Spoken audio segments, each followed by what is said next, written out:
right, we're back with our next guests. They're going to be playing the Fremont stage today at 5 o'clock. Everybody welcome Trip and Colin, Shipwreck. Yo, what's up? How's it going? What's good, y'all? That's right. Tell them. How you guys doing today? Doing good. Just landed like 7.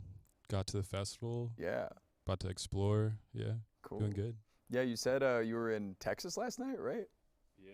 We were in Lubbock, Texas. Yeah. I've never heard of the town, but if there's anybody from Lubbock, Texas watching right now, let us know. But yeah, have you guys been enjoying the Vegas in the past 5 hours that you've been here? We've actually been just catching up on sleep, Yeah, that's good. but we have big plans tonight. Oh, good. Are you guys going to be here for a while, or are you just doing your show and then heading back? We'll be here for a while. Yeah, we're gonna see our friend Disco Lines play and Cool. show some friends. Shout out to Thad. Yeah. What you guys ever been to Vegas before? Oh yeah. we honestly love to gamble, so. Oh, you do. Yeah. Oh, what are the games of choice? that you Craps. play? We could play craps, Craps. until. I mean, last time we were here, we played craps until I think the sun came up. I don't know if tonight will be another repeat, but probably. Probably. Yeah. Okay, I've never played craps before. So every time I go to a casino, I think the only table game I've ever done is roulette. I get super intimidated by all the people up there, and usually the craps guy is like an old dude who just looks like grizzled and like very tired. So I'm always like super nervous to go up and play. But like, how did you learn to play craps? This man actually taught me, so I'll let him You taught take it him away. crap. I mean, it's just a bunch of dudes around a table just throwing dice. You know. I don't know. It's kind of a complex game, but it's really fun. Mm-hmm. Yeah. Yeah, it seems complex. I looked up some directions, and there's a whole lot of numbers. strategies. Yeah. You probably just end up losing most of the time, though. So we know the plans for later tonight, but what are your plans for the show? Are you excited to go on? Excited to bring your set? Yeah, definitely. This is our first festival in Vegas. Mm-hmm. We played a couple of the clubs out here, just different vibe, but we're definitely going to bring the energy tonight, and yeah, it's going to be a fun time. Yeah. A lot of fans out there, a lot of people hitting us up for the set. Cool. Should be a great time, yeah. What do you guys usually like to see when you're playing for a crowd? What do you like to see in the crowd? Do you like to see a lot of dancing? Do you like to see a lot of like movement? What is your kind of goal when you perform for people? I feel like this year specifically, we've just dialed in our sets so much to make it almost as high energy as possible, but with like still preserving the sound that like our fans really love and know. So we play like a lot of unreleased stuff. Cool. It's pretty crazy, like seeing the fans out there like singing all the words to our songs, you know, and like some of them even know some of our unreleased stuff, which is so crazy. How? Like we ran into somebody recently that told us it was like they've seen us like 5 times this year. Whoa. I know, Oh my so God. crazy. So I think that's like for us, it's like seeing those super fans out there just like makes it so worth it. you Wow. know? My favorite part is seeing you guys our fans bring their own captain's hats out in the crowd. So like when you see people wearing them, you're like, all right, that's a Shipwreck fan. Yeah. So it's yep. like sick to see that from the stage. That's pretty awesome. Yeah, it's- Do you guys wear the captain's hats when you play? Yeah, time? every show. Yeah. Great. Oh, that's glorious. That's awesome. I love that you guys keep seeing like reoccurring fans come to your shows. Have you been able to connect with a lot of your fans through either the crowd or online and whatnot? Yeah, there's this one fan that we literally started playing like Call of Duty with No all, way. like during COVID, and like Wow. he became one of our best friends. You know, like we Oh. just went to Burning Man 2 weeks ago, and he came with. Ooh, wow. He's just the homie. You know, love our fans, great people. It's so crazy. Like I think we kind of have like a very unique part of like house music, where like our fan base is like very eclectic and very like in the know with modern music and like modern house music. So it really is crazy. Like we look at our fans like just like our friends and family. It's really wild. Like it's crazy this year too how much like it feels like our fan base has turned into like this big community, you know? And like it feels really good. It feels like we're growing something like really, really special. Wow. I feel like that's a crazy feeling when, you know, you have your music, right, and you meet the people that really, really appreciate your music, and they probably know like all the artists that you know. They know everything about what you like. It's probably really cool to be able to talk to them about that stuff. It's amazing. Definitely. Yeah, Common and everything. definitely. When you guys play these shows, for example, like a festival gig, right? Do you tend to change up your set at all for a festival as opposed to kind of a more intimate venue, or do you tend to keep it very similar? It's definitely a lot different, our festival sets.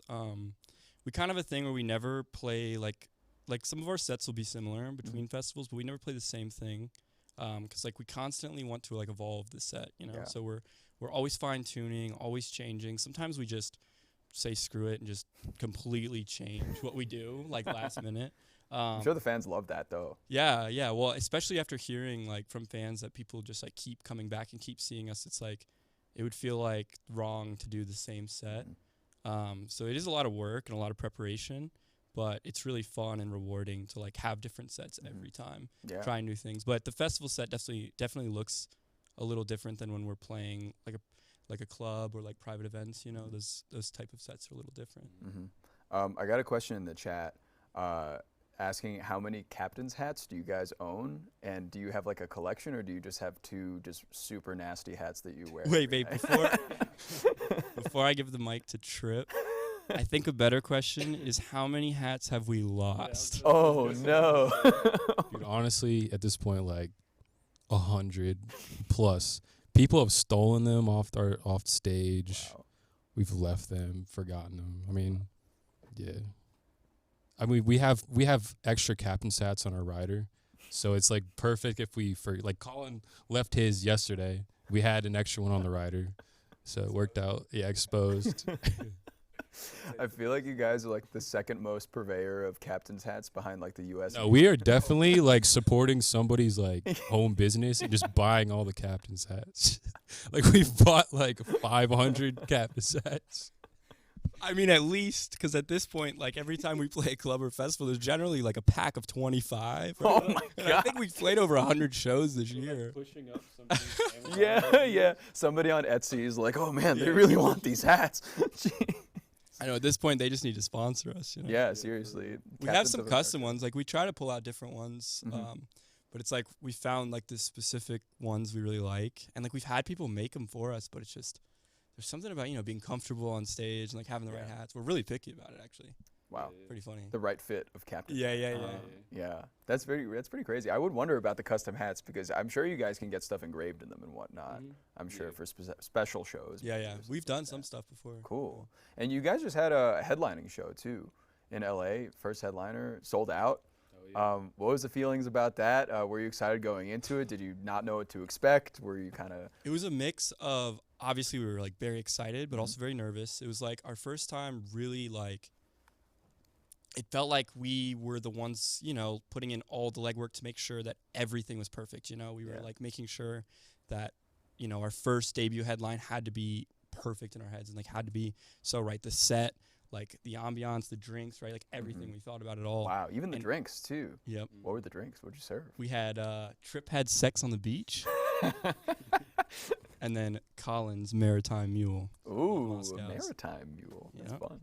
But it went great, honestly. It was definitely like the most hardcore fans all in the same place at once, and that energy is crazy. Like literally every time we would play one of our songs or play some unreleased stuff, it's like, oof, I want to relive that night every night. Wow, so awesome. That's awesome. I feel like specifically in like the DJ/house environment, playing unreleased music is so different than any other genre because I feel like. If you're playing like an unreleased song and you're like a rock band or like you're a pop star, like nobody in the crowd's gonna know the song and it's gonna like maybe be a little quiet and people are like determining like whether they like it or not. But for a DJ set, it's probably like amazing because everybody's like, okay, like I feel it, I'm getting it. Did you see a lot of that when you premiered some songs? Yeah, definitely. I mean, I think especially in the DJ space, it's so important. Like you see a lot of artists like really just popping off and getting a lot of hype just from their unreleased IDs, from other DJs playing it out and like from clips and stuff. I think it's like a very important part of the space for everybody to continue innovating, and I think that's what the fans really want. Yeah. So it's fun because we have so much unreleased. So. Oh man, you got a lot. Yeah. That's cool. And for each of you guys, when you work together as a production team, I guess making the songs from the ground up together, where do each of your specialties lie? Like who does what? Is there a specific job for each of you, or do you kind of just do everything? So it's kind of interesting. Traditionally, a lot of duos, somebody makes the music, somebody focuses on the DJ sets or the business or whatever. Like it's very like when Colin and I started working together, we combined our heads and we realized that hey, we're on the same wavelength, and like we have the same skills. So that's why it's easy to like complete songs and like just figure this out, you know. Like I don't know, we just make the same stuff kind of. We have the same like style, you know. Yeah, it's pretty crazy. I remember we have like group chats with all our friends where we'll send our music, you know, obviously. And like I swear sometimes we'll like send stuff in and people can't, like even our friends can't even tell which one of us made it. Wow. You know. That's pretty cool. I mean, we both just make so much music and like grind so hard that it's like it's awesome. It's a really good dynamic. That's cool. I bet you guys are just like so in each other's heads all the time too. Nowadays, like when you make music, you're probably like, oh wow, like I know exactly what you would want to do at this point. Like I know exactly what I would want to do at this point. Yeah. Is it easy having those discussions about what direction you want to go in versus, or I don't know, sticking to your guns possibly? No, yeah. I mean, I've always said this when people ask this question of like, we're both really easygoing guys, so it's like when it comes to something, especially with like a long-term direction or like a decision that we have to make, we're both like 95% of the time on the same page. And if one person's like more adamant about something, we kind of just trust each other to like, you know, you care more about this decision or you are more feel this type of way. Like, let's just go with that. Right. Like, you know, we both have like this deep trust for each other. I think that's what you have to have working in a project like this. Totally. You know, being on the road so much and having to make a lot of like quick decisions, you know? Yeah. And like the new single Over and Over, tell me a little bit about how that came together, how you guys have been doing music recently, I guess, comparatively to maybe how you did it when you first started. It's honestly like kind of the same vibe. It's funny, like when we first started out, you know, like when nothing was really going on, it was just us like making music at home on the couch, like in our boxers, honestly, like most days. Like, in the beginning, it was like we would go like a week of like, if we got a shower in that day, that would be dope. But like most of the time, it was like Ableton. You wake up, Sweaty, drink a Red Bull, produce all day. It looks a little different nowadays. We shower now, you know. But Over and Over was a fun one because we were just like sitting on the couch playing Fortnite until like 4 a.m. Yeah. And like literally just this girl Clementine Douglas that we, you know, the vocalist in the song, she sent us this like early idea and we really liked the melodies on it.